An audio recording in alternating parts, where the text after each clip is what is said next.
imisaad itiri iPhone igad aan wareerayo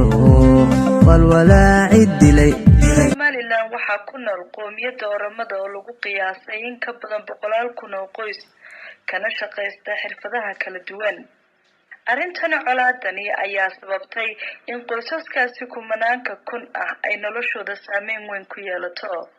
waxaanay sheegeen inay dhibaato weyn ay soo food saartay tan iyo intii dagaalku dhex maray Soomaalida iyo Oromada. sida uu sheegay Xamse oo isagu kamid ah dhalinyarta Oromada isla markaasina ku nool magaalada Hargeysa. Yoomiyan ka shaqeysta weyn helaba oo ka shaqeysta goolka ku qoray bulada ku qoray oo ka shaqeysta. hay marka intii aanad rabshadana dhacin ka hor sidee leedin kala dhaqmi jiray Somaliland inta hadda ku war waa ma jiro waan iska shaqeysanay idna ma jirin dagaalkan dabadeed nagu bilaabeen laakiin ida waageystana anagu ma ogin waa sideen waan wada joognaa halkan ba wada joognaa ma maadaama anagu waaba ogin in anaga masaakinta nagu bilaabama anagu waan ka osnaa dadka masaakinta nagu dhaajireen dadka kale ee waageystay intaan kala hubsan ee ku bilaabeen anagu ilmeeyar baan sanaa meeshan ku dhagaagana ma jirto ma shaqeysan karnaa imka inta dagaalka la bilaabay guriga ma furin maanta soo furnay waa ma qarsan ba imka reerka jarka bariska noo dhibay ilmeeyar aanu doonay Mango sanaya mayna wadakay weliya daga ku dhito hadii kale ilmeeyar hooyo xukun Maxamed waa hooyo kamid ah qoomiyadda waxaanay codsanaysaa in dhibaatada la joojiyo. waxa weeyaan Hargeysa 4 sanadood baan joogay anagu Soomaalida dad walaalaanahay in dhibaatadana laga qabto oo Oromadana edab sameeyso oo dadka oo nabad wada keento ma aragtay oo biyaan hel wada cunno walaalnimadeena ku wada joogno iyaan doonayna walaashay maanta dhibaato weyn baan gaadhay kowde hana laga qabto anaguna edab ha sameeyaan Oromadu in waliba ma aragtay inaan nabad doonayna nabadgelyadaan doonayna maanta walaal bulshada sidaad isku dhex gasheen ma jiraan dad Oromo iyo dad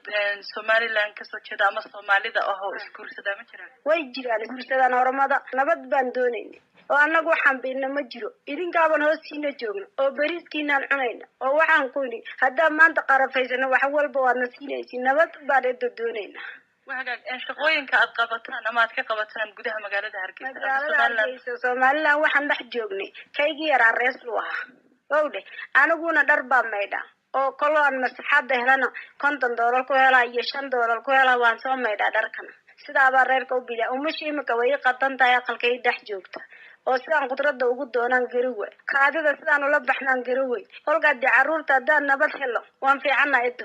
anagu maanta ninka rabshada kiciye ilaahay balaya gurido waxaan doonaynaa anagu nabad baan doonayna nabad weyn yaan doon la ilaaha illa allah muhammad rasuulullah baa wadaleena inay daayaan anaguna magan baanu nahay iyaguna magantii xagga joogta waa inay daayaan. Maxamed Ibrahim Ciise waxa uu sheegay in uu muddo 17 sanadood ah uu si nabadgelyo uga shaqeysanayo gudaha Somaliland. Hargeysa 17 sanadood baan joogaa 17 sanadood Somaliland sidii walaalaan wada shaqeysanayna wala dibna waadana ma arkin arintan foolosho maantido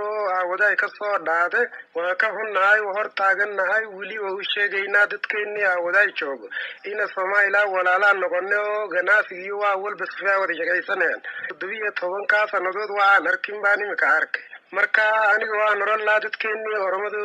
waday dheer joogta in Somaliland la ilaaliyo maanta Hargeysa arinta halkaas u dhaaday darteedii halkan inagana naf baan noo imaade diirka dusheeda iga soo dhacay marka walaaladii dadkeena leekaaleedina ku goraayna yaa idin soo dhacay marka waa ii soo dhacay qolo guri dhisayso washmaanka habeenka ilaalinaysa 7 qof bay soo dhacay shalay iyo maanta guriga kama soo bayn qudaarna kama soo doonay marka imka dibno haysta darteed halkaas dhaaday darteedii halkan sidan maartay gurigana kama bay karo Somaliland dina maarto in nabad noo ilaaliso sidii hore wada joogno. Xasan Macalin Aadan oo isaguna kamid ah qoomiyadda Oromada isla markaasina aan ku wareystay gudaha magaalada Hargeysa waxa uu dhankiisa sharaxayaa dadkani shaqooyinka ay ka qabtaan magaalada Hargeysa waa qoomiyadda Oromada. shaqooyinkoodu waxay u badan yihiin qaybta dhismaha oo waliba qaybta nadaafada waliba dhismaha oo qaybta kaabadaha iyo suuliga iyo bulaacada noqonayo qaybta habluhu iyo dumarkuna ay waxay ka shaqeeyaan maxay ahayd nadaafada. intii aanu hawshani ku guda jirnay ayaanu isku daynay inaanu la xidhiidhno laamaha ammaanka hase ahaatee way noo suuragali weyday sagal mustafa xasan nuur VOA hargeysa والولاعي الدلي إمساد أرس أنتقو درعي سدنا أنا أنك قبي